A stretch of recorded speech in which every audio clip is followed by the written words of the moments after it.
ஹல்லேலூயா.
எல்லாம் வாய்களை திறந்து கர்த்தரை ஸ்தோத்தரிப்போம். கர்த்தர் நல்லவர். தொடர்ந்து இந்த நாளிலே வந்து கலந்து கொண்ட உங்கள் ஒவ்வொருவரையும் உயிர்த்தெழுந்த இயேசுவின் நாமத்தினாலே உங்களை வாழ்த்தி ஆசீர்வதிக்கிறேன். கர்த்தர் தாமே உங்களை ஆசீர்வதித்து அதிகமாய் பலப்படுத்துவாராக. அதோடு மாத்திரமல்ல, இந்த நேரலிலே பார்க்க போகிற உங்களையும் கூட கிறிஸ்து இயேசுவின் நாமத்தினாலே வாழ்த்துகிறேன். கர்த்தர் தாமே உங்களை பாதுகாத்துக் கொள்வாராக. கர்த்தர் நல்லவர். நாகும் 1:7 நம்ம வாசிப்போம். நாகும், கர்த்தர் நல்லவர், இக்கட்டு நாளிலே அரணான கோட்டை, தம்மை நம்புகிறவர்களை அறிந்திருக்கிறார். நாம் அவரை அறிந்து கொள்வது ஒரு பகுதி, அவர் நம்மை அறிந்து கொள்வது இன்னும் ஒரு பகுதி. மறந்து போகக்கூடாது. ஆமாம், அவர் நம்ம அறிந்து கொள்ள வேண்டும் என்ற அவசியம் இல்லை. ஏன் அவசியம் இல்லை? அவர் தான் நம்மை உருவாக்கினார், நம்மை அழைத்தார், நம்மை தெரிந்து கொண்டார், நம்மை வேறு பிரித்தார், நம்மை பரிசுத்தவானாய் மாற்றி வைத்திருக்கிறார். ஆனால் நம்மை அவர் அறிந்து கொள்ள வேண்டும் என்ற அவசியம் இல்லை. ஆனாலும் அவர் நம்மை அறிந்து கொண்டவராய் இருக்கிறார். அல்லேலூயா. அதை நம்ம சுவாசிப்போம். அவர் நம்மை அறிந்து கொள்றவர்னா நம்ம சூழ்நிலை என்ன, நாம் எப்படி இருக்கிறோம், நம்ம சரீரம் எப்படி இருக்கிறது, நம்ம ஆத்மா எப்படி இருக்கிறது, நம்ம வேலைகள் எப்படி இருக்கிறது, தொழில் எப்படி இருக்கிறது, படிப்பு எப்படி இருக்கிறது, குடும்ப வாழ்க்கை எப்படி இருக்கிறது, நம்முடைய பயணங்கள் எப்படி இருக்கிறது, இதெல்லாம் தெரிந்து கொள்வதற்கு பெயர் தான் அறிந்து கொள்வது. அப்படி என்றால் அவர் நம்மை எப்பொழுதுமே என்ன செய்யக்கூடியவராய் இருக்கிறார்? அறிந்தவராயிருக்கிறார், அறிந்து கொள்வார். இதில் 3 காரியங்கள் சொல்லி இருக்குது. ஒன்று, முதலாவது அந்த பகுதியை வாசிப்போம். கர்த்தர் நல்லவர். ஏன்னா அவர் ஒருவர் தான் நல்லவர். இயேசுவான ஒரு இடத்துல ஒரு வாலிபன் கேட்குறான், ஒருத்தன் சொல்லலாம், நல்ல போதகரே என்று சொல்லி. அதுக்கு அவர் என்ன சொன்னார் தெரியுமா? பிதா தவிர ஒருத்தர் நல்லவங்க இல்லைன்னார் இல்லையா? உலகத்தில் நல்லவன் ஒருவனும் இல்லை, ஒருவனாயிலும் இல்லை என்று சொல்லியிருக்கு. அதுக்கப்புறம் அவன் சில கேள்விகளை கேட்டான், சில பதிலை சொன்னார். அதுக்கப்புறம் அவன் துக்க முகத்தோடு கூட கடந்து போனான். இயேசுவான ஒரு இடத்தில் துக்க முகத்தோடு கடந்து போன ஒரே ஒரு மனிதன் உண்டென்றால் அது அந்த வாலிபன் ஒருத்தன் தான். அவன் பெயர் போடலை. ஒருத்தன் தான் இயேசுவான இடத்துல துக்கமாய் கடந்து போனான். வேற யாரும் இயேசுவான ஒரு இடத்துல துக்கமாய் கடந்து போனவர்கள் இல்லை. அதனால் இயேசுவானவர் நல்லவர். 2வது வரும்போது, இக்கட்டு நாளிலே அரணான கோட்டை. இதில் அந்த அரண் கோட்டை 2 சொல்லியிருக்கு. சரி, அது ஒரு பகுதி இருக்கட்டும். அப்ப இக்கட்டு நாளிலே அரணான கோட்டையாய் அவர் இருக்கிறார். 3வதாக வரும்போது, தம்மை நம்புகிறவர்களை அவர் அறிந்திருக்கிறார். இந்த 3 காரியங்கள் உண்டு. இந்த 3 காரியங்களும் இந்த மாதத்தில் கர்த்தர் நமக்கு நிறைவேற்றுவார். அல்லேலூயா. விசுவாசிப்போம். இந்த 3 காரியங்களையும் நமக்கு நிச்சயமாய் நிறைவேற்றுவார். இந்த நாகும் இந்த புஸ்தகத்தை எழுதினது யார் அப்படின்னு சொன்னா, அந்த நாகும்ங்கிற மனுஷன் தான் எழுதினான். இது பழைய ஏற்பாட்டின் காலத்தில், பழைய ஏற்பாட்டில் உள்ள ஒரு ஊரை குறித்ததான ஒரு தீர்க்கதரிசன சங்கீதம். யோவேல், இது இன்னும் ஒரு புஸ்தகம் உண்டு, எனக்கு மறந்துருச்சு. இந்த 3 புஸ்தகங்களும் பழைய ஏற்பாட்டின் காலத்தில் ஒரு தீர்க்கதரிசனமாய் சொல்லப்பட்ட அப்போ உள்ள காலங்களுக்குள்ள ஒரு புஸ்தகம். இது எதற்குரிய தீர்க்க தரிசன புஸ்தகம்? 1வது வசனத்தை வாசிங்க. நினிவேயின் பாரம். இந்த நினிவேயை குறித்து இந்த நாகூமை கொண்டு தேவன் சொன்னதான ஒரு தீர்க்க தரிசனம். நினிவேனா உங்களுக்கெல்லாம் ஞாபகத்தில் வரும். யார் ஞாபகத்தில் வரும்? யோனா போனா இல்லை? அந்த யோனாவை குறித்து நமக்கு தெரியும். யோனா தான் அந்த நினிவேவுக்கு போகக்கூடிய ஒருவர். அப்போ அதற்குரிய அழிவை குறித்து சொல்லி இருக்குது. அந்த நினிவேக்கு வரக்கூடியதான அழிவை குறித்து இந்த நாகூம்ல சொல்லி இருக்குது. நாகூம் என்பதற்கு அர்த்தம் ஆறுதல். நாகூம் என்ற அந்த பெயருக்கு அர்த்தம் என்ன? ஆறுதல். அப்போ ஆறுதல்னு சொன்னா அவன் என்ன பேசியிருக்கணும்? ஆறுதல். ஏன்னா அவன் பேரே ஆறுதல் தானே. அப்போ ஆறுதல் தான் பேசியிருக்கணும். ஆனா அவன் என்ன அங்க என்ன பேசுறான்? ஒரு பட்டணத்துடைய அழிவை குறித்து பேசுறான். இதை ஏற்றுக்கொள்ள முடியுமா? முடியாது. சமாதானம்னு பேரை வச்சுக்கிட்டு சண்டையே போட்டுக்கிட்டு இருந்தா எப்படி? அது ஒரு பாட்டு உண்டு, எனக்கு மறந்துருச்சு.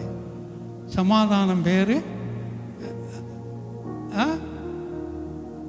ஆமாம், கொலாயடியில் போடுற சண்டையை பாரு அப்படின்னு ஒரு பாட்டு உண்டு. நல்ல ஒரு பாடல் அது. அப்போ பேரென்னமோ சமாதானம், ஆனால் அது வாழ்க்கையெல்லாம் என்ன? ஒரே போராட்டங்கள், ஒரே பிரச்சனைகள். ஒரு மனுஷன் சொன்னாங்க, கல்யாணம் ஆகி எவ்வளோ நாள் ஆச்சு? கல்யாணம் ஆகி 15 வருஷம் ஆச்சு. உங்களுக்குள்ளே எப்படி இருக்கிறீங்க? எங்களுக்குள்ளே பிரச்சனையே வந்ததில்லை, சண்டையே கிடையாது. எங்கள் 2 பேருக்கும் சண்டையே வந்ததில்லை. ஆச்சரியமாக இருக்குது.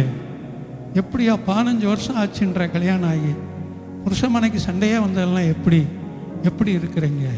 ஒன்றும் இல்லை, கல்யாணம் ஆன அன்னைக்கு ராத்திரியே நான் துபாய் போயிட்டேன். 15 வருஷம் தாண்டி தான் வந்திருக்கிறேன். வேற எப்படி சண்டை இருக்கும்? வேற எப்படி பிரச்சனை இருக்கும்? எங்கே போயிட்டானா? இது அந்த கன்னியாகுமரி மாவட்டத்திலும் கேரளாவிலையும் இது சாதாரணம். கல்யாணம் பண்ண அன்னைக்கோ கல்யாணம் அன்னை மறுநாளோ ஒன்று அவள் போயிடுவாள், நான் அவன் போயிடுவான். ஏன்னா அவளுடைய குறிக்கோள் எல்லாமே என்னதான்? பணம். அவ்வளோதான். பணம் சம்பாதிக்கணும். பணம் பணம் பணம், அது ஒன்று தான். நாகர்கோவில் அந்த மாவட்டத்தை சூழ்ந்ததும் கேரளாக்குள்ளும் போனீங்கன்னு சொன்னால் அவர்களுக்கு தேவை பணம். ஆமாம், இங்கே இருந்து பிள்ளைகளோடு மனைவியோடு நேரத்தை செலவு பண்ண வேண்டும் என்றுதான விருப்பங்கள் இல்லை. வருவாங்க. எப்போ வருவாங்கன்னு சொன்னால் ஒரு 50 வயசு தாண்டி வந்து ஒரு மூலையில் உட்காந்துக்கிட்டு, அதுக்கப்புறம் என் பிள்ளைகளை பார்த்துக்கிறேன், என் மனைவியை பார்த்துக்கிறேன்பாங்க. அதில் என்ன பிரயோஜனம் இருக்குது? ஒன்றும் இல்லை. உனக்கு கிடைக்கக்கூடிய வருமானம் சொற்பமாக இருந்தாலும் உன் மனைவி பிள்ளைகளோடு நீ செலவு பண்ணுற நேரம் மிகவும் அருமையாக இருக்கும். பணம் வந்து சேரும், அது வேற. ஆமாம், ஆனால் மனைவி பிள்ளைகளோடு உன்னுடைய நேரத்தை என்ன செய்ய முடியாது, செலவு பண்ண. இது அங்கே சாதாரண மற்ற இடங்களில் இருக்கும், அது குறைவு. அந்த 2 இடத்துல தான் அது அதிகம். நான் அதற்குள்ளே கடந்து போகலை. அப்போது ஆறுதல், ஆனால் ஆறுதலான வார்த்தையை அங்கு பேசலை. ஒரு ஊரினுடைய அழிவை குறித்து அங்கே சொல்லிக் கொண்டிருக்கிறார். ஏன் அப்படி சொன்னா? கர்த்தர் அதைத்தான் சொல்ல சொன்னாரு. சொன்னா அவ்வளோதான். வேற என்னவோ ஆறுதல், நீ இதை போய் சொல்லுப்பா, அதைத்தான் சொன்னாங்க.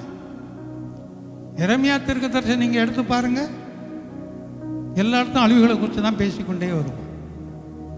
புலம்பலையும் எரேமியாவை நீங்கள் வாசிப்பீங்கன்னு சொன்னால் நிறைய அந்த அழிவுகளை குறித்து அவன் பேசிக்கொண்டே வருவார்.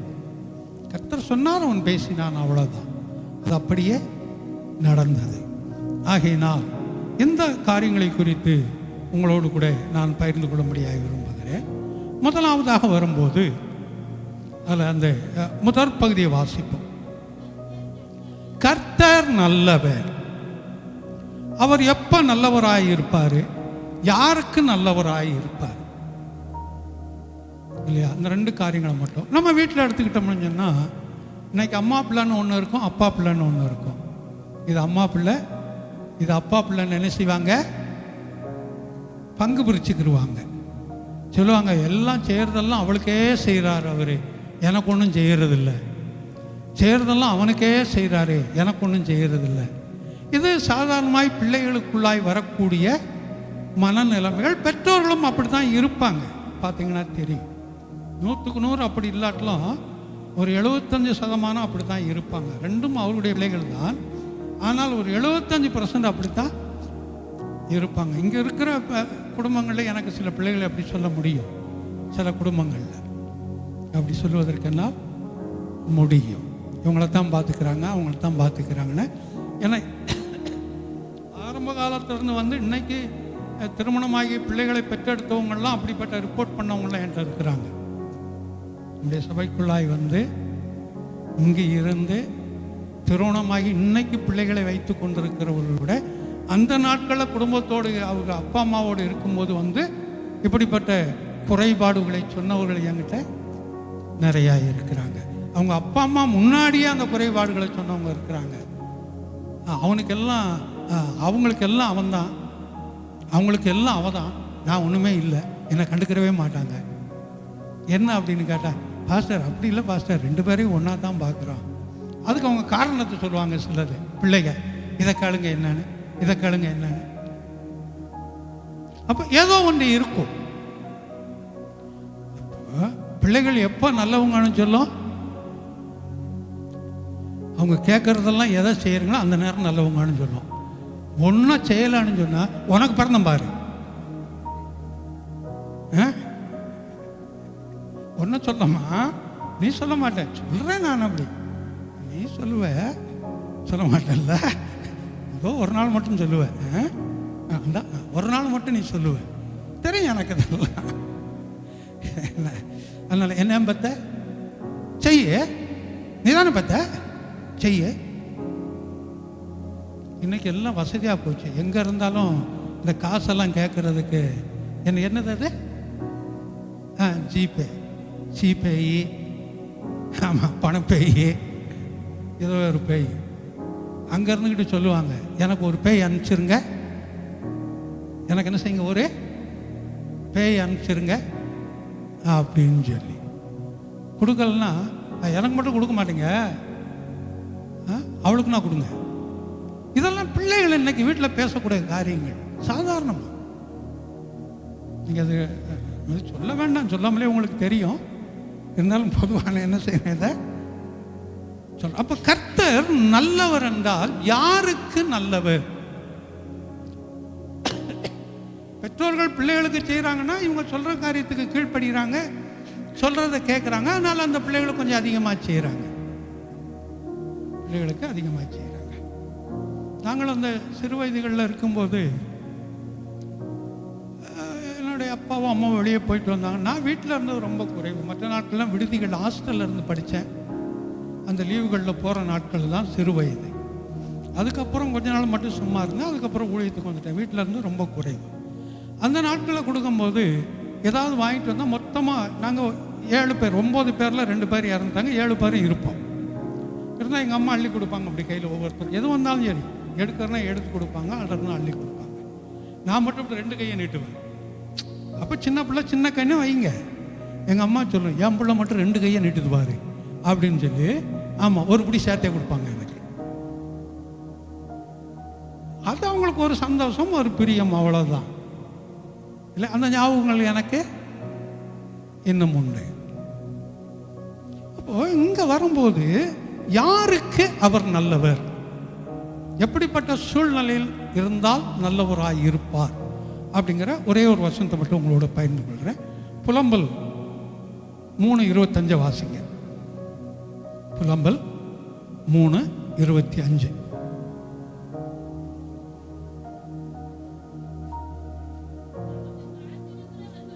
தமக்கு காத்திருக்கிறவர்களுக்கும் தன்னை தேடுகிற ஆத்துமாவுக்கும் கர்த்தர் நல்லவர். அல்லேலூயா. நிறைய காரியங்களை சொல்லி இருக்கும். ஆனா இந்த ஒரு வசனத்துல 2 காரியங்களை சொல்லி இருக்குது. முதலாவது, தமக்கு காத்திருக்கிறவர்களுக்கோ. நாம் காத்திருக்கிறோம். இப்போ கர்த்தருடைய வார்த்தைக்காய் காத்திருக்கிறோம். என்னோடு என்ன பேச போகிறாருங்கிறதுக்காக காத்திருக்கிறோம். எனக்கு என்ன நன்மையை கொடுப்பார் என்பதற்காக காத்திருக்கிறோம். ஆனால் அவர் நமக்கு யாராயிருக்கிறார்? நல்லவராயிருக்கிறார். மறந்து போகாதே. அப்போ எப்பெல்லாம் அவருடைய சமூகத்தில் நம்ம காத்திருக்கிறோமோ அப்பெல்லாம் அவர் நமக்கு அந்த நேரத்தில் மாத்திரமல்ல, தொடர்ந்து அந்த நல்லவர் என்றதான காரியம் நமக்கு இருந்து கொண்டே இருக்கும். கர்த்தருக்கு காத்திருக்கிறார். காத்திருக்கும்போது நல்லவராக இருந்தால் என்ன நடக்கும்னு வேற ஒன்று இருக்கு, அது வேண்டாம். கர்த்தருக்கு காத்திருக்கிறவர்களோ புது பலன் அடைந்து. அது எங்கே இருக்குன்னு கேட்டால் சொல்லிடுவீங்க. அதனால் உங்கள் விசுவாசத்தை நான் கெடுக்க விரும்பலை. ஆமாம், சொல்லிடுவீங்க. அதனால் நான் அப்படி அதை நிறுத்திக்கிறேன். இல்லை சொல்லிடுறீங்களா? சரி, வேண்டாம் வேணா. போன தடவை ஏதோ சொன்னேன், இதை கண்டுபிடிச்சிட்டு வாங்கன்னு குழு கொடுத்தேனே. என்ன சொன்னேன்? 2 காரியத்தை கேட்டேன். 2 காரியத்தை சொல்லி இதில் தான் இருக்கு, நீங்கள் பார்த்துட்டு வாங்கன்னு சொல்லி. சரி, இது வேணா எங்கே இருக்குன்னு வேணா சொல்லிடுறேன். ஏசாயா 1ஆம் அதிகாரத்திலிருந்து சில வசனங்களை வாசிங்க. அதில் இருக்கு. ஏசாயா 1ஆம் அதிகாரத்திலிருந்து சில அதிகாரங்களை, வசனம் இல்லை, சில அதிகாரங்களை வாசிங்க. இல்லை 10ஆவது அதிகாரத்திலிருந்து ஒரு 45ஆவது அதிகாரம் வரைக்கும் வாசிங்க. அதுக்குள்ளே இருக்குது. சரி, சொல்லிட்டார், போதும். ஆமாம், ஏன்னா அதுதான், அதுக்கு தான் இங்கே புரட்டி பார்க்கக்கூடாதுன்னு சொல்கிறேன். இதெல்லாம் மனதில் இருத்தி கொள்கிற ஒன்று. திரும்பவும் தான் சொல்கிறேன். இப்படிப்பட்ட வசனங்களை நம்ம என்ன மனதில் நிறுத்தி கொள்ளணும். அப்படி நிறுத்திக்கிட்டோன்னா அந்த சமயத்துக்கு இது நமக்கு அது அந்த வசனம் ஞாபகத்துக்கு வரும். அது நம்ம பலப்படும். சரி, இப்போ வேணா வாசித்துருங்க. அதை கர்த்தருக்கு காத்திருக்கிறவர்களோ புது பலன் அடைந்து. ஏற்கனவே பலன் இருக்குது, இல்லை பலன் இல்லாமல் போகும். ஆனால் ஒரு புதிய பலனை அவர் கொடுக்கக்கூடியவர். அல்லேலூயா. கர்த்தருக்கு எப்பொழுதெல்லாம் நாம் காத்திருக்கிறோமோ அப்பொழுது ஒரு புதிய பலனை நமக்கு கொடுக்கக்கூடியவர். அதை விசுவாசிப்போம். அதனால் கர்த்தருக்கு காத்திருக்கும் போது புது பலனை கொடுப்பார். அப்போ கர்த்தருக்கு காத்திருக்கிறவர்களுக்கு அவர் நல்லவராக இருக்கிறார். இப்போ திரும்ப அந்த புலம்பல் அதே வசனத்தை வாசிப்போம். தம்மை தேடுகிற ஆத்துமாவுக்கோ நல்லவர். அப்போ எப்பொழுதெல்லாம் அவரை நாம் தேடுறோமோ, வீட்டில் இருக்கும்போது தேடலாம், பயணத்தில் தேடலாம், நாம் வேலைகளை செய்யும்போது தேடலாம், எங்கே வேண்டுமானாலும் அவரை தேடலாம். அதுக்கு தடைகள் இல்லை. அப்படி அவரை தேடக்கூடிய நாம் ஒவ்வொருவருக்கும் அவர் யாராய் இருக்கிறாரா? நல்லவராய் இருக்கிறார். அல்லேலூயா. அவர் நல்லவராக இருந்தால் நமக்கு என்ன? சரி, அதுக்காக முடிவில் பார்க்கலாம் இல்லையா? அப்போ கர்த்தர் நல்லவர். இப்போ நம்ம வாக்குத்தத்த வசனத்தில் அடுத்த பகுதியை வாசிப்போம். இக்கட்டு நாளிலே அரணான கோட்டை. இக்கட்டு நாள் என்றால் என்ன? சரி, முதல்ல இக்கட்டு என்றால் என்ன? இக்கட்டு என்றால் என்ன? சரி, இக்கட்டு பிரித்தெழுதுக தம்பி. இக்கட்டு பிரித்தெழுதுக. அதான் நான் முதல்ல குனிஞ்சுக்கிட்டேனே. திரும்பவும் என்ன நீங்க கூப்பிட்டா எப்படி? முதல்ல நான் குனிஞ்சுக்கிட்டேன். இல்லை, வசனத்தை கவனிச்சில்ல, வசனத்தை அது கவனமாக பார்த்துக்கிட்டு இருந்தேன் நான், வேற ஒன்றும் இல்லை. இல்லைன்னா டக்குன்னு சொல்லிவிட்டேன். இக்கட்டுனா என்ன? இக்கட்டை பிரித்தெழுதுக. இ பிளஸ் கொசு பிளஸ் இல்லையா? இந்த பிளஸ் கட்டு, இ பிளஸ் கட்டுன்னு வராது. இ பிளஸ் கட்டுன்னு வராது. இந்த பிளஸ் கட்டு. இந்த கட்டுனா அர்த்தம் என்ன?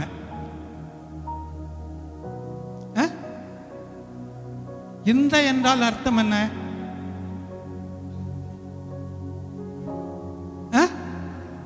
முன்னாடி இருக்கிறது, நமக்கு அருகாமையில் இருக்கிறது, அதுதான் இந்த.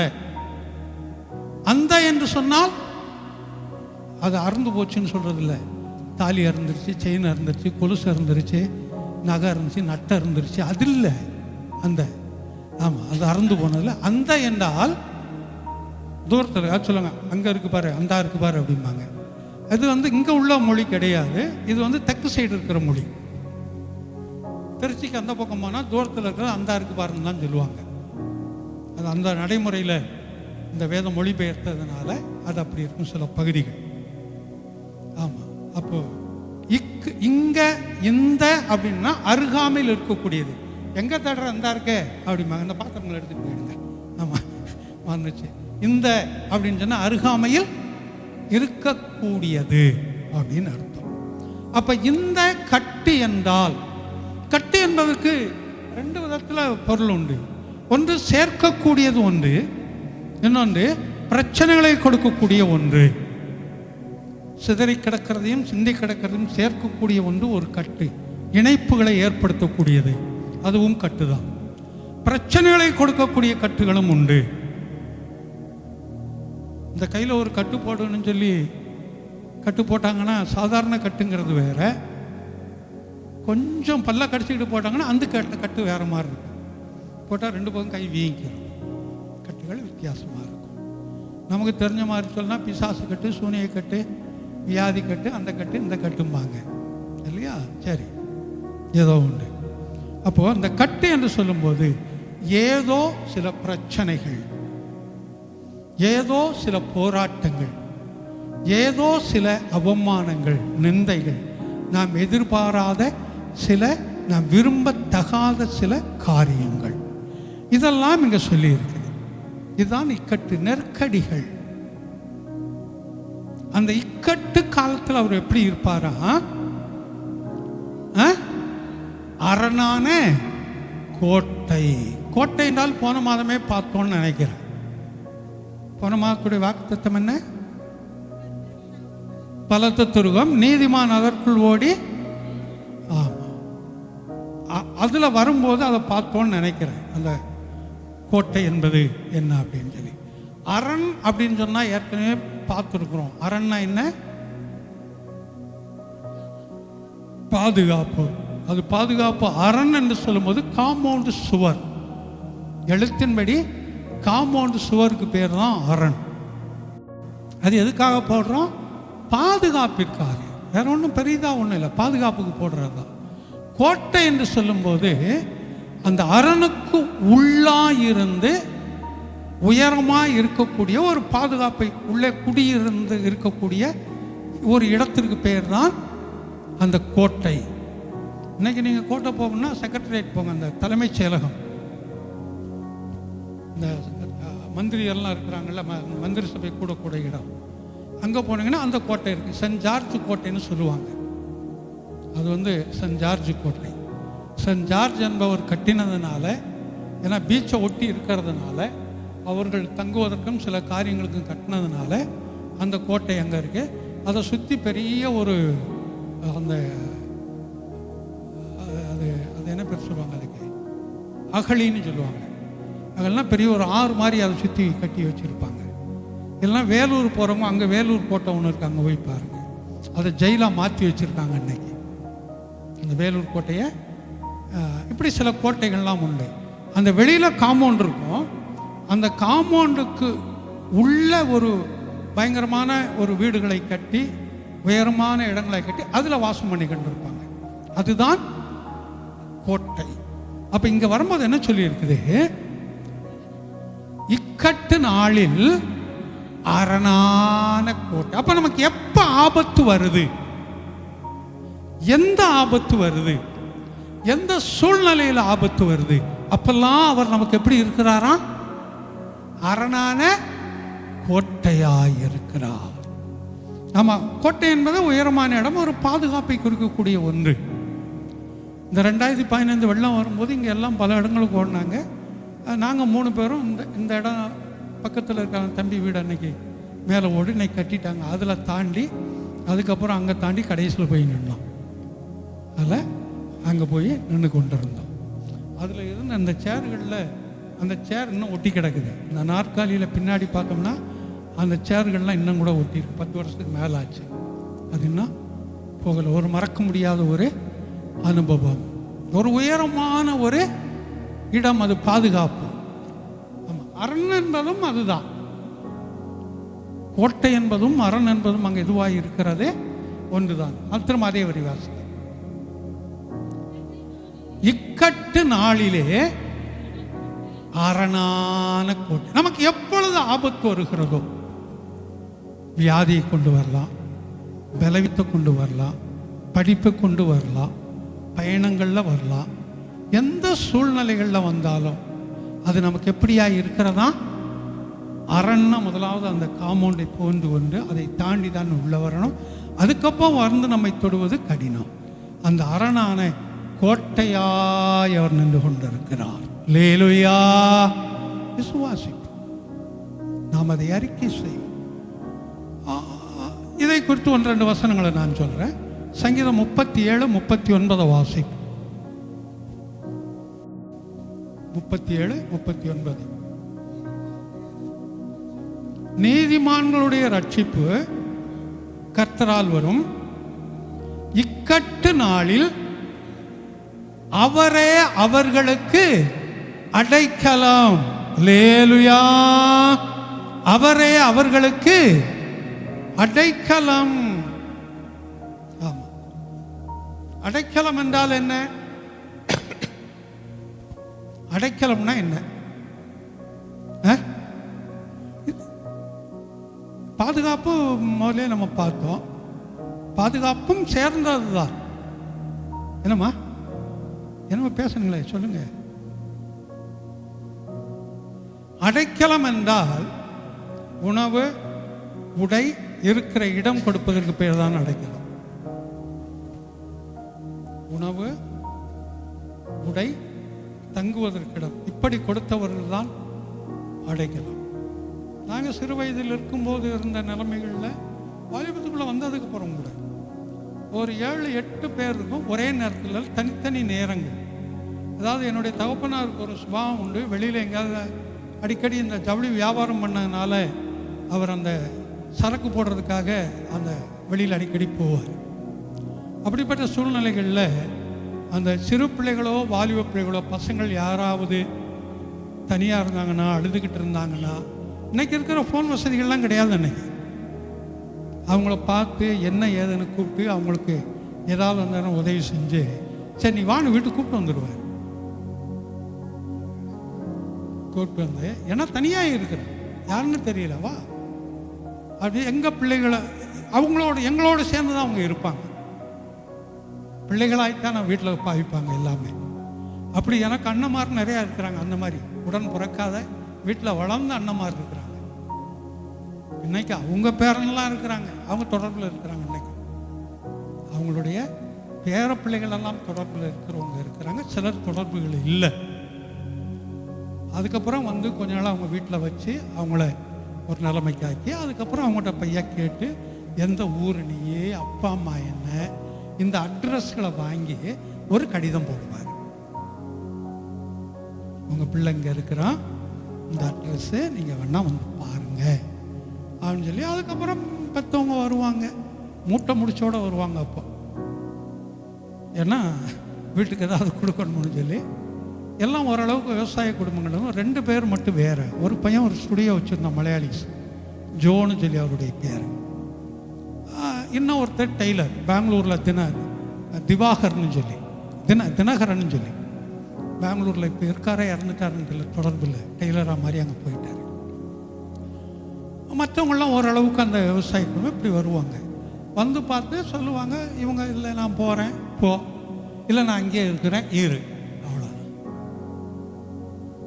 இந்த மாதிரி அவங்களுக்கு தேவையான அந்த சாப்பாடு, அவர்களுக்கு தேவையான வஸ்திரங்கள், துணி, அவர்களுக்கு தேவையான இருப்பிடம், இதுகளை கொடுப்பதற்கு பெயர் தான் என்ன? அடைக்கலம். இங்க அந்த இக்கட்டு காலத்தில் தேவன் நமக்கு இங்கே ஒரு காம்பவுண்டு மாதிரி இல்லை, ஒரு கோட்டை மாதிரி இல்லை, அதோடு கூட எப்படி இருக்கிறாரா? அடைக்கலமாய் இருக்கிறார். அவர் அடைக்கலமாய் நம்பி வரக்கூடிய ஒருவரையும் அவர் புறம்பே தள்ளுவது இல்லை. அவர் கரம் நீட்டி அவர் என்ன செய்கிறார்? இழுத்து கொள்கிறார். நீ என்னோடு வா, நீ என்னுடைய மகன், நீ என்னுடைய மகள், நீ என்னோடு இரு என்று சொல்லி இரு கரங்களை நீட்டி அவர் நம்ம என்ன செய்கிறார்? ஏற்றுக்கொள்ளுகிறார். அவர் நமக்கு ஒரு அடைக்கல பட்டணமாய் இருக்கிறார்.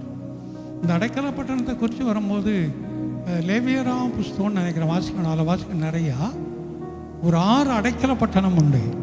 எந்த குற்றங்களை செய்தாலும் அதில் போய் அவங்க தங்கிக்கிட்டான்னா அவனை ஒன்றும் செய்யக்கூடாது. அதுக்குன்னு இஸ்ரவேல் ஜனங்களுக்கு அடைக்கல பட்டணத்தை கட்டி வைத்தார்கள். சரி, அது அப்படி இருக்கட்டும். எரேமியா 17:17 வாசிங்க. எரேமியா 17:17.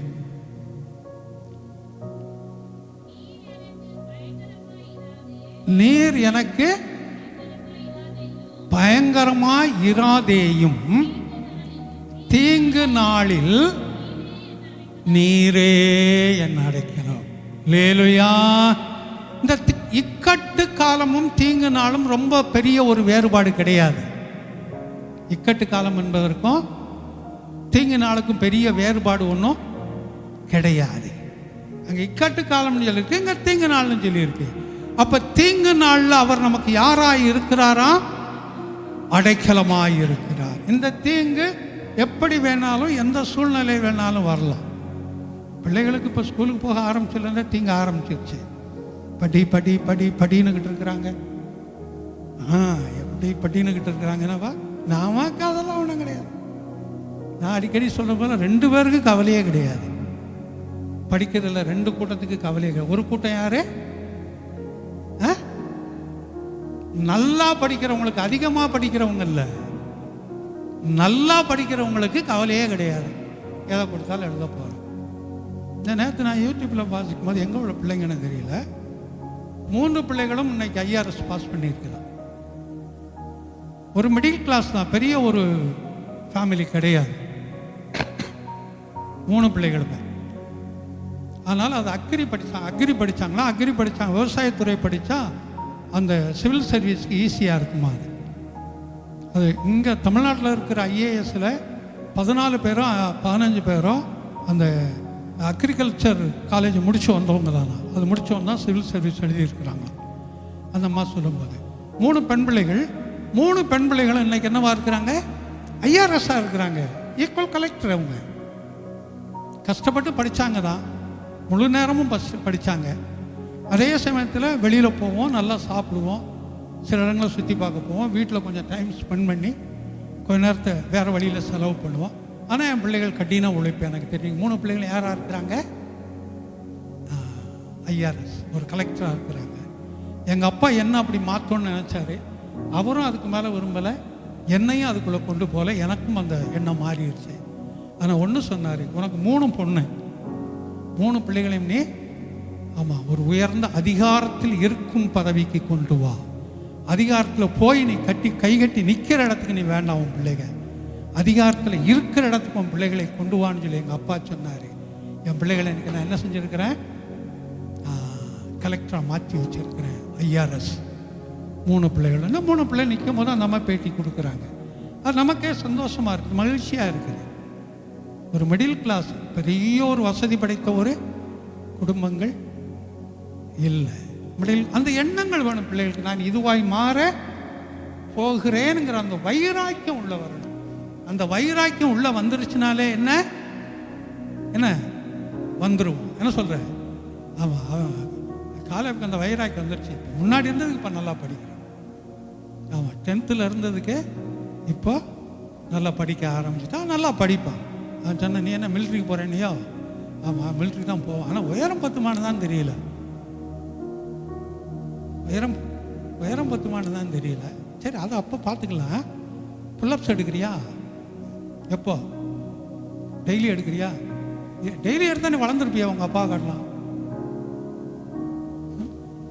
எனக்கு சித்தப்பா பொண்ணு தங்கச்சி ஒரு பொண்ணு இருக்கிறாங்க இப்போ கோயம்புத்தூர்ல. நாகர்கோவிலில் நெய்யூர்னு ஒரு இடத்துல ஒரு கிறிஸ்டியன் நர்சிங் காலேஜ் இருக்குது. அந்த காலேஜில் சேர்க்கறதுக்காக கொண்டு போகும்போது ஆளுங்க இவ்வளோதான் இருப்பாங்க. பொண்ணு சொந்த சித்தப்பா பொண்ணு அங்கே எடுத்துக்கிற மாட்டேன்ட்டாங்க. அந்த கமிட்டியில் இருந்தவர் டாக்டர் தம்பிராஜன் சொல்லி அந்த காலேஜ் ரோடில் கல் கோயில்னு சொல்லுவாங்க நாகர்கோயிலில், அதெல்லாம் அவருடைய வீடு. அவரும் என்னுடைய அப்பாவும் அந்த ஃபேமிலி ஃப்ரெண்டு. இவரை போய் பார்க்கும்போது அவர் சொல்லியிருக்கிறார், ஒன்றும் இல்லை, பிள்ளைய வந்து நல்ல ஒரு பெரிய ஒரு ஹைல் சப்பல் போட சொல்லுங்க, செருப்பு புடவையை வந்து நல்லா கீழே வரைக்கும் கட்ட சொல்லுங்க. ஏன்னா அன்னைக்கு சுடிதார்லாம் கிடையாது, இந்த குழாய்க்குள்ளே கால் ஓட்டுறதெல்லாம் அன்னைக்கு கிடையாது. அன்னைக்கு இருந்ததெல்லாம் அவட தாவணி, இதுக்கு தான் புடவை தான். புடவையை கீழே வரைக்கும் நல்லா கட்ட சொல்லுங்க, மற்ற நான் பார்த்துக்கிறேன். ஏன்னா அவர் கமிட்டியில் இருந்தார், அந்த செலெக்ஷன் கமிட்டியில். அதனால் அதே மாதிரி போனாங்க. உடனே செலெக்ஷன் போ. அன்னைக்கு அது சவுதியெல்லாம் போயிட்டு வந்து கோயம்புத்தூரில் ஒரு பெரிய ஹாஸ்பிட்டல் ஒர்க் பண்ணிட்டு இருக்கா. அவர் தொடர்பு வச்சுக்கிறதில்ல, பொதுவாக எல்லாம் இருக்கிறாங்க, யார்ட்டையும் தொடர்பு வைத்துக் கொள்வது இல்லை. உங்களோடு வைத்துக் கொள்ளக்கூடிய தொடர்புகள் நான் என்ன சொந்தங்களோடு யாரோடும் வைத்துக் கொள்வது இல்லை. ஆமாம், அந்த ரத்த சொந்தங்கள் ஒருவரோடு ஒரு சிலரோடு மாத்திரம் நான் என்ன செய்கிறேன், அந்த தொடர்புகளை வைத்துக் கொள்ளுகிறேன். ஆனால் தீங்குகள் வரும்போது அவர் நமக்கு எப்படிப்பட்டவராய் இருக்கிறார்? அடைக்கலமாய் இருக்கிறார். இப்போ சங்கீதம் 37:40 வாசிப்போம். 37:40.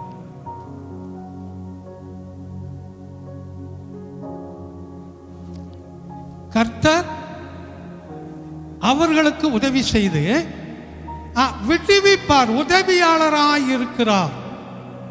எந்த நேரத்தில் என்ன உதவி வேண்டும் என்று அறிந்து நமக்கு அவர் உதவி செய்யக்கூடியவராய் இருக்கிறார். எந்த நேரத்தில் நமக்கு என்ன உதவி வேணும்? உதவின்னு ஒன்றா பணமும் பொருளும் மட்டும் நீங்கள் யோசிக்க கூடாது. உதவின்னு சொன்ன உடனே பணமும் பொருளும் மட்டும், நல்ல ஆலோசனைகள். சில நேரம் நான் என்ன செய்யணும் தெரியாமல் கலங்கி நின்னேன், நல்ல ஒரு ஆலோசனை சொன்னீங்க. இது வெளியாளு கூட அந்த ஆலோசனை சொல்லிட்டு போகலாம். நமக்கு யாருன்னே தெரியாதவங்க ஒரு ஆலோசனை சொல்லிட்டு போகலாம். நல்ல ஆலோசனைகள் நமக்கு நேராய் புறப்பட்டு வரும். அப்படி அநேக காரியங்கள் உண்டு. அது முகமறியாத சிலர் நமக்கு ஏதோ ஒரு விதத்தில் உதவி செய்யலாம். அப்போ கர்த்தர் நமக்கு உதவியாளராய் இருக்கிறார். அந்த உதவி செய்வதற்கு முன்பாக அவர் விடுவிக்கிறவராயிருக்கிறார். எந்த இக்கட்டில் நம்ம மாட்டிக்கிட்டு இருக்கிறோம்? அந்த பில்டிங் கட்டும்போது சில இக்கட்டுகள் எங்களுக்கும் வந்தது.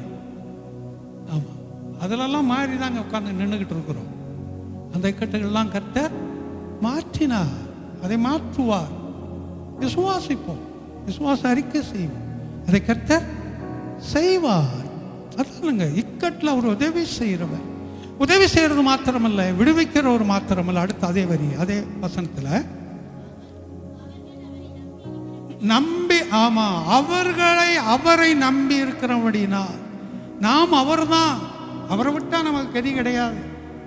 நமக்கு அவர் தான் உதவியாளர், அவர் தான் பரிகாரி, எல்லாம் அவர் தான் நமக்கு. சில வேளை சுற்றத்தார் இருக்கலாம், நண்பர்கள் இருக்கலாம், அந்த நேரத்தோட முடிஞ்சு போச்சு. ஆனால் அவர் தான் நமக்குன்னு சொல்லி அவரையே நாம் பிடித்து கொள்ளும்போது அவர் எல்லாவற்றிற்கும் உதவியாளராய் நின்று விடுவிக்கிறது மாத்திரமல்ல, தப்புவிப்பார். அல்லேலூயா. அப்போ தீங்கு நாள், அதாவது இக்கட்டு காலத்தில் அடைக்கலம் மாத்திரமல்ல, தீங்கு நாள்லையும் அடைக்கலமாக இருந்து நமக்கு தப்புவித்து உதவி செய்து அவர் நம்மை விடுவிக்கக்கூடியவராய் இருக்கிறார். அதான் இக்கட்டு காலத்தில். மூன்றாவது பகுதியை வாசிப்பேன். அவர் நம்பி இருக்கிறபடினால் தம்மை நம்புகிறவர்களை அறிந்திருக்கிறார். தம்மை நம்புகிறவர்களை அறிந்திருக்கிறார். இதற்கு சங்கீதம் 1:6 வாசிங்க.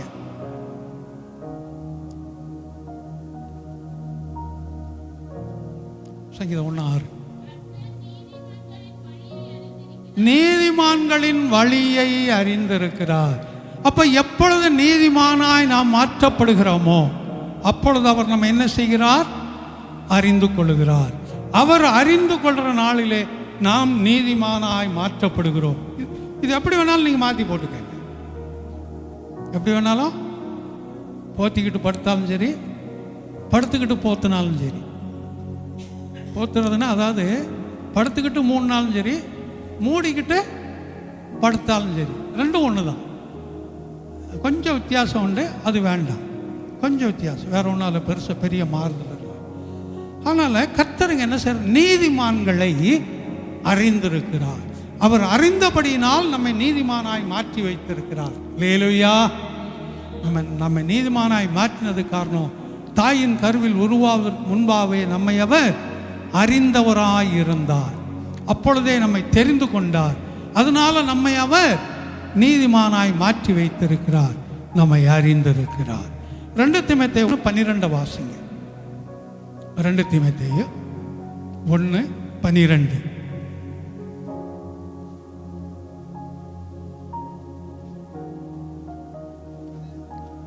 உபதேசம் பண்ணவும், அதிகாரம் செலுத்தவும். இல்லையோ 2 தீமோத்தேயு 1:12 தப்பா வாசிக்கிறீங்களே. அது நிமித்தம் நான் இந்த பாடுகளையும் அனுபவிக்கிறேன், ஆயினும் நான் வெட்கப்படுகிறதில்லை. ஏனென்றால் நான் விசுவாசித்திருக்கிறவர் இவன் அவரை அறிந்து கொண்டதுனால, பவுல் அப்போஸ்தலன் இவனை தேவனை அறிந்து கொண்டார். அதற்கு முன்பாக தேவன் பவுலை அறிந்து கொண்டார். இது பவுல் எழுதினது தீமோத்தேயுக்கு. பவுல் ஒரு கொலைகாரன். பவுல் யாரு? சாதாரண கொலைகாரன் அல்ல, பயங்கரமான கொலைகாரன். அந்த கொலைகாரனை கர்த்தர் என்ன செய்தார்? அறிந்து கொண்டார். அவர் தெரிந்து கொண்டார். அப்படி அறிந்து கொண்டு தெரிந்து கொண்டதுனால இவன் இங்க என்ன செய்யறான்? நான் வெட்கப்பட்டு போக மாட்டேன், நான் கர்த்தரை விசுவாசித்து அறிந்திருக்கிறேன், நான் விசுவாசிக்கிறவர் இன்னார் என்று அறிந்திருக்கிறேன் அப்படின்னு சொல்றான். அப்போ இவன் இப்படி விசுவாசித்து அறிந்து கொண்டதுனால அவரும் இவனை அறிந்து கொண்டார். நீதிமானாய் மாறும்போது அறிந்து கொள்றாரு, அவரை விசுவாசித்து அறிந்து கொள்ளும் போது அவர் அறிந்து கொள்ளுகிறார். அல்லேலூயா. ஆமா, இப்படி அறிந்து கொள்றதுனால என்ன நன்மை? எரேமியா 33:3 வாசி. 33:11 வாசிப்போம். எரேமியா 33:11, 2:3, 2:1 இப்படி வச்சா தான் அந்த ஞாபகங்கள் தக்க நிற்கும். இதுதான் மெத்தடு. இல்லை இன்னும் களிப்பின் சத்தமும் மகிழ்ச்சியின் சத்தமும் மணவாளனின் சத்தமும் மணவாட்டியின் சத்தமும் சேனைகளின் கர்த்தரின் துதியுங்கள். கர்த்தர் நல்லவர், அவர் கிருபை என்னும் இப்படி தொடர்ந்து போய்கிட்டு இருக்கு. அது வேண்டாம். இப்போ மேலே வரும்போது களிப்பின் சத்தம். களிப்புனா என்ன? களிம்புனா தெரியும். களிம்புனா என்ன? களிம்புன்னு கேட்டேன் நான். களிம்புனா என்ன? நான் தான் மூஞ்சிக்கு போடுறது. மூஞ்சிக்கு மட்டுமா ஓடுவாங்க? அது நிறையா களிம்புகள் இருக்குது. நிறையா களிம்பு ஒன்று சொல்லாமல் நிறையா இருக்குது. இந்த வெண்கல பாத்திரத்திலே ஏதோ புளிப்பு ஏதோ போட்டுருச்சுன்னா அதில் ஒரு மாதிரி பச்சை கலரில் ஒன்று அதில் வரும். எத்தனை பேர் பார்த்துருக்குன்னு தெரியல. பித்தளை பாத்திரமா? பித்தளையில் போட்டோன்னா பச்சை கலரில் அது வரும். அதுக்கு பேர் என்ன சொல்லுவாங்க? களிம்புன்னு சொல்லுவாங்க. இப்படி களிம்புங்கிறதுக்கு பல அர்த்தங்கள் உண்டு. இங்கே களிப்பு என்று சொல்லும்போது மகிழ்ச்சிக்கு மேற்பட்ட ஒன்றுதான் களிப்பு. அப்போ நம்முடைய வாழ்க்கையில் அவர் ஒரு களிப்பை கொடுக்கக்கூடியவராக இருக்கிறார். அதுக்கு அடுத்து தான் வரும்போது என்ன வாசிக்கிறோம்? அதில் மகிழ்ச்சி வரும்போது தான் களிப்பு வரும். ஆனால் ஆவியானவர் களிப்பு கொடுத்து மகிழ்ச்சிக்குள்ளே கொண்டு போகிறேங்கிறார். அப்போ இந்த மாதத்தில் இந்த வாக்குத்தத்தத்தோடு கூட அவர் களிப்பையும் மகிழ்ச்சியும் அவர் கொடுப்பார். இந்த வசனங்களை ஞாபகத்தில் வைத்துக் கொள்வதற்கு இப்போ 33 11 இருக்கு. 2:3, 2:1 நீங்கள் ஞாபகம் வச்சிங்கன்னா 2:3 இருக்குதுல்ல, 2:1 இருக்குது. நீங்கள் 33:11 மனசில் வச்சுக்கிட்டு கடினமாக தெரியும். 2:3, 2:1 2:3, 2:1 ஏதோ பார்த்தோமே எரேமியாவில் எது? அப்போ 33:11. அப்போ இந்த வசனம் நம்ம மனதில் வைத்துக் கொள்வதற்கு இது சில வழிகள். இப்படிப்பட்ட காரியங்களை கொஞ்சம் நீங்கள் பிடிச்சிக்கிட்டிங்கன்னா அந்த வசனங்களை எதுன்னு டக்குன்னு சொல்கிறதுக்கு என்ன செய்யும்? ஈஸியாக இருக்கும். ஒரு குறுக்கு வழி. என்னமோ அந்த மேக்ஸிலெல்லாம் இது குறுக்கு வழின்னு சொல்லுவாங்கள்ல, சொல்கிறாங்களா? ஆமாம், இதெல்லாம் குறுக்கு வழி, இது நடுக்கு வழி அப்படிம்பாங்க. அந்த மாதிரி இது. அதனால் இந்த மாதத்தில் கர்த்தர் நமக்கு நல்லவராய் இருந்து இக்கட்டு காலத்தில் நமக்கு உதவியாய் இருந்து நம்மை அறிந்தவராய் நிச்சயமாய் இருப்பார். அந்த வசனத்தை மட்டும் வாசிங்க. நாகும் 1:7. கர்த்தர் நல்லவர், இக்கட்டு நாளிலே அரணான கோட்டை, தம்மை நம்புகிறவர்களை அறிந்திருக்கிறார். இது நிச்சயமாகவே நம்முடைய வாழ்க்கையில் நமக்கு சொந்தமாகும். அதை விசுவாசிப்போம். அப்படியே கண்களை மூடுவோம், கர்த்தரை நோக்கி பார்ப்போம்.